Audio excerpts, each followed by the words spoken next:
Meralco handa raw naman makipagtulungan sa mga pagbabago sa IPIRA para sa mas maayos na serbisyo sa kuryente.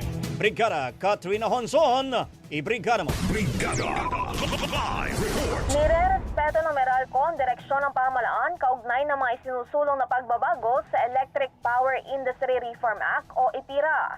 Ayon sa kumpanya, nakahanda itong makilahok sa mga pagtalakay para sa reforma sa sektor ng kuryente. Naniniwala rin sila na mahalagang isaalang-alang ang epekto ng mga reforma sa operasyon ng mga distribution utility upang mapanatili ang pamumuhunan sa infrastruktura at teknolohiya para sa mas maaasahang serbisyo. Iginit pa ng Meralco na ang system loss o pagkawala ng kuryente sa proseso ng distribusyon ay bahagi ng operasyon ng buong industriya. Gayunpaman, patuloy nila ang kanilang mga inisyatiba upang mapababa ito at mapanatili sa ilalim ng itinakdang limitasyon ng Energy Regulatory Commission.